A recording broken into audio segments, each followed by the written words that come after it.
பத்தி பேசுறார். அறநிலைத்துறையிலிருந்து பணத்தை எடுத்து கொடுத்தா எடப்பாடி பழனிசாமி கொதிக்கிறார். அறநிலையத்திலிருந்து நீங்க எடுத்து கொடுக்கணும் வேண்டாம்னு சொல்ல, ஆனா அதனால மாணவர் பாதிக்கப்பட்டுருவாங்க. மாணவருக்கு தேவையான திட்டத்தை முழுமையான நிதி அறநிலையத்திலிருந்து கிடைக்காது. ஏன்னா கல்லூரி வளர வளர கட்டணம் தேவை, அதுக்கு பல பிரிவுகள் புதுசு புதுசா உருவாக்க வேணும். அரசாங்க கல்லூரியா இருந்தா அனைத்து கிடைக்கும், ஆனா அறநிலையத்துறையில் இருந்தா நிதிகள் பெறுவது சிரமம், மாணவர்கள் பாதிக்கப்பட்டுவாங்க.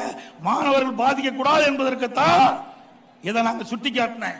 ஏன்னா ஏற்கனவே இன்னைக்கு பல்கலைக்கழகத்தில் இருந்த உறுப்பு கல்லூரியில் இருக்கிற மாணவர்கள் பாதிக்கப்பட்டான்னு சொல்லிதான் அரசு கலைக்கல்லூரி ஆக்கணும்.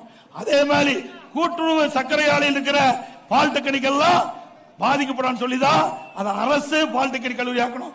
அப்படிப்பட்ட நிலைமை அறநிலைத்துறையில் துவக்கப்படுகின்ற கல்லூரிக்கு வரக்கூடாது என்ற உன்னத நோக்கத்தோடு, உயர்ந்த நோக்கத்தோடு, மாணவனுடைய எதிர்காலம் கருதி அரசு கலைக்கல்லூரி துவங்கள் என்று தான் சொன்னனே ஒழிய வேண்டாம் என்று சொல்லவில்லை. வேண்டும் என்ற திட்டமிட்டு பொய் பிரச்சாரம் செய்கின்ற ஸ்டாலின் அவர்களே, ஏன் அரசாங்கத்தில் பணம் இல்லையா? திவாலாகி போச்சா? அரசாங்கத்திலிருந்து பணம் கொடுக்க பணம் இல்லையா? ஏன் அப்பாவுக்கு கடல்ல போய் பேராதிக்கிறதுக்கு 82 கோடி இருக்குது. மகன் திரு உதயநிதி ஸ்டாலின் கார் பந்தய நடத்துறதுக்கு 42 கோடி இருக்குது.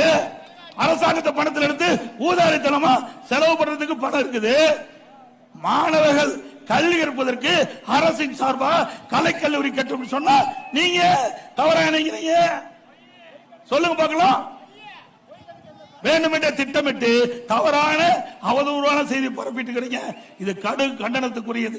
மாணவருடைய எதிர்காலம் கருதி அவர்கள் மேலும் மேலும் உயர்ந்த நிலைக்கு வர வேண்டும். அந்த அடிப்படையில் தான் அரசு கலைக்கல்லூரி வேண்டும் என்று நாங்கள் கோரிக்கை வைத்தோமே ஒழிய உங்களை போல ஏமாற்றுகின்ற கட்சி அதிமுக கட்சி இல்ல. மாணவர்கள் மீது அக்கறை கொண்ட கட்சி அதிமுக கட்சி.